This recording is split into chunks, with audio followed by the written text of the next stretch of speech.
Hello boys and girls, it's me again, Jimmy the Fish, aka Opus6PN, bringing a short video on opinels. I hadn't done one because I had shown this one before, but I got two other ones and I want to now redo a video and have a more educated opinion on them because when I got this one I wasn't very happy with it. When I got this knife, I liked the shape of the blade, I liked the spine, I liked the sharpness of the blade. I wasn't too happy with the pivot point on it, and I wasn't too happy with the ergonomics of it. The problem that I had was that I was comparing this knife to a Spyderco or a Cold Steel or a Kershaw, and they're not the same type of blades. They're different. They're in a different category of blade. And I had to understand that, and I had to understand its limitations before I started appreciating the blade itself. And that's what happened to me. After a while of using them, or using this one first, I started liking the knife more and more because I started understanding, what it was designed for. This is not designed to do a lot of heavy work. This is more of a light duty to maximum, a very light medium duty use. A lot of them are used for food prep, and a lot of them are used for carving, and a lot of them are used for type of bushcrafting deals. If you leave it to what it's, what it's able to do, you'll start appreciating the knife more. So this is a number 8 on stainless steel, and this was my first opener. Then I got a number 8 on carbon steel. Of course, I like the carbon steel better. Then, I did something to the handles. I sanded it down, and I applied boiled linseed oil to the handle. So I'm treating this blade the same as I'm treating my axis. For me, these blades, there are the old hickories of the folding world in a way. So, as much as I like old hickory, I started to like this ones too, because I started understanding what they were, and how they are made and the purpose of the actual use of them. They are excellent knives for the money. They are good knives. They work well. Of course, you have to understand what what they can do, and it's a nice blade.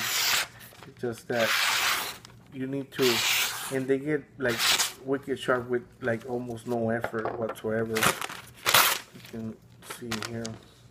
This is number 9. I mean, they are very good knives. They are full flat grinds. They get sharp very, very quick with just a few passes, and they are good for bushcrafting. They are good for bushcrafting. They are good for food prep too. So I started liking them more and more. You can see the 8 and the 9, the difference in the handle. That you have a taller handle and a thicker handle. Overall length on both is not is more noticeable than the actual length of the blade. Let me show you the blade length more or less so you can understand what I'm saying here. Okay, that's the difference on the blade length, but overall the 9 looks way bigger because you have a longer handle. Now look at the width of the blade on the 8 and look at the width of the blade on the 9.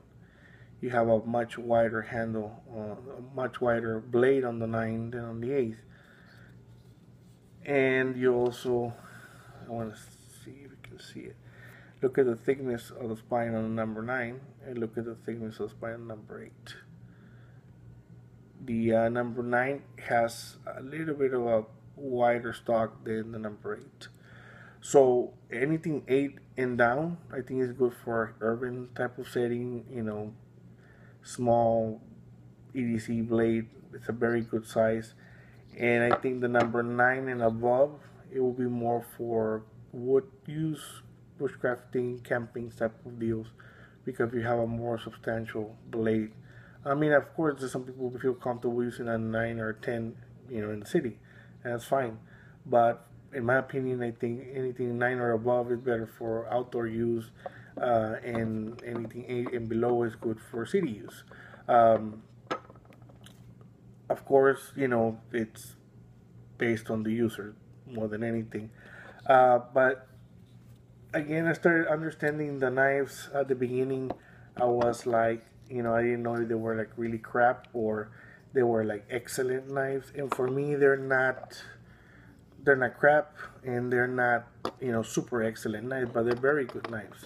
Um, Again, you have to understand its limitations. You have to understand what they can do. And once you understand that, you start appreciating the blades a little bit more. And and that's one thing I learned from these blades, that you cannot treat all blades the same. Not just the steel, but the actual full construction of the blade. Um, for example, the Swiss Army knives, they have their limitations too. The case knives, the spring block backs, they have their limitations too.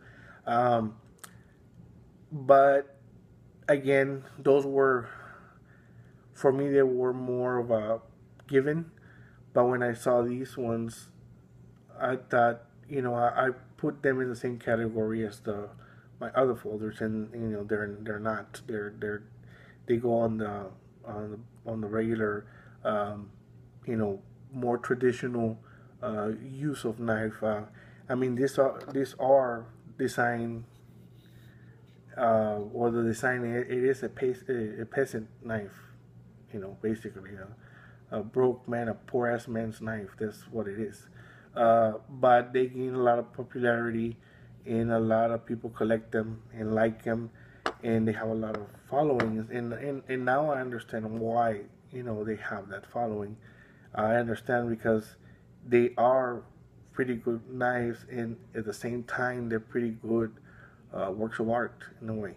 Um, so that's my take. My re retake on them. My new opinion on them. Again, at the beginning I wasn't very convinced about them. I wasn't very sure, but now that I understand, now that I see, what they are good for, and how you can use them, now I appreciate them more.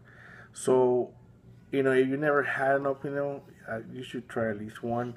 And if you collect knives, you should have at least one, just to try it out, and try tasks you would do with a small folding case knife, stuff like that. So, you know, that's that's my opinion on them. I think, you know, they're I think they're very good knives for the money. And again, if you like all hickory blades, you will like opinels too. I mean, they are, I want to say, within the same type of category in a way, but this one's being folders, the other one's being fixed blades. So thank you guys for watching, and I'll see you soon again. Bye bye.